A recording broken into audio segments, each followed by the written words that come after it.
Bonjour à tous et bonjour à toutes et bienvenue pour la 4ème vidéo stratégique de Pokémon. Si vous souhaitez revoir un chapitre en particulier, les liens sont comme d'habitude dans la description.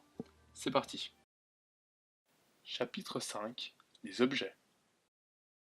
Parlons maintenant des objets. Chaque Pokémon peut porter un objet sur lui, indépendamment de son espèce. Chaque objet a un effet qui lui est propre. Il y a par exemple des objets de soins continuels comme les restes, très utilisés, qui permettent de rendre à chaque fin de tour un 16e des PV du Pokémon qui les tient. Il y a également les objets de soins ponctuels à utilisation unique, comme la baie citrus, qui redonne un quart de la vie à notre Pokémon quand celui-ci atteint la moitié ou moins de ses points de vie. Il y a également des objets à lancer sur l'adversaire, ceux qui gênent l'adversaire et tant d'autres. Ils servent généralement à aider notre Pokémon dans le rôle qu'on a souhaité lui attribuer, et vous permettent donc de deviner le rôle du Pokémon adverse. Certaines attaques jouent avec les objets, comme Sabotage, qui fait tomber celui de l'adversaire, Larcin qui peut le voler, Tour Magique qui peut l'échanger, et tant d'autres. Pendant un combat, il est important de deviner le plus vite possible les rôles des Pokémon adverses, donc devinez comment votre adversaire les joue pour mieux le contrer, et l'objet est une information cruciale. Voyons un exemple avec Macogneur et Ectoplasma. Macogneur tient l'objet Veste de combat. Cet objet booste la défense spéciale de 50%, mais l'empêche d'utiliser des attaques de statut. Donc si mon adversaire voit que mon Macogneur tient particulièrement bien les coups, ou simplement fait tomber mon objet et voit la veste de combat, il saura automatiquement que mon Macogneur n'a pas d'attaque de statut et est construit pour faire un maximum de dégâts directs. Mon Ectoplasma tient l'orbe vie, qui augmente la puissance de ses attaques de 30%, mais lui fait perdre un dixième de ses PV à chaque attaque lancée. Mon adversaire verra donc rapidement comment est joué mon Ectoplasma en voyant la perte de points de vie après chaque attaque, et devinera que mon Ectoplasma est orienté vers les dégâts. L'objet est donc une aide, un boost pour votre Pokémon, mais également une information sur votre Pokémon. Chapitre 6. Les méga évolutions.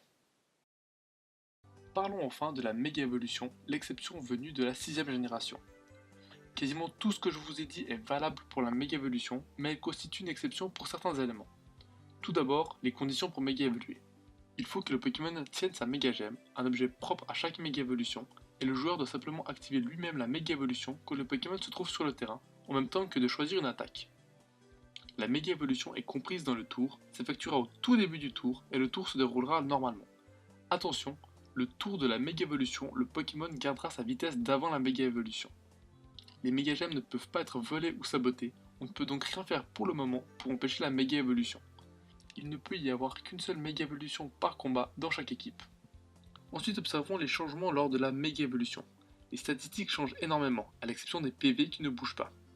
Les EV ne changent pas, les IV non plus, la nature non plus, mais les bas stats oui, et ce en plein milieu du combat. Chaque méga Pokémon gagne 100 points de bas stats au total. Il y a également le talent qui peut changer lors de la méga évolution, et même le type du Pokémon, et tout ceci prend effet lors du tour de la méga évolution, sauf si cela modifie l'ordre des actions du tour prédéfini avant de méga évoluer. Il y a également la physionomie du Pokémon, mais ceci n'a pas d'influence sur le combat. Parmi nos deux Pokémon, seul Ectoplasma peut méga évoluer. Observons les changements. Tout d'abord, il change de talent. Il perd lévitation au profit de Marc-Ombre, un talent qui empêche l'adversaire de changer de Pokémon. Ses statistiques font un bond en avant. Par contre, son type ne change pas. Voilà les changements entre Ectoplasma et Méga Ectoplasma. Évidemment, Ectoplasma doit tenir sa méga gemme et se prive donc d'un autre objet au profit de la possibilité de méga évoluer. Et voilà, c'est déjà la fin de cette vidéo un peu plus courte. J'espère que vous avez compris à quoi servent les objets, ou à quoi ils peuvent servir, et comment se passe une méga évolution. La prochaine fois, on verra les derniers chapitres de ce guide, propre à la stratégie Pokémon et non à l'univers de la série. J'espère que ça vous a plu, et à la prochaine.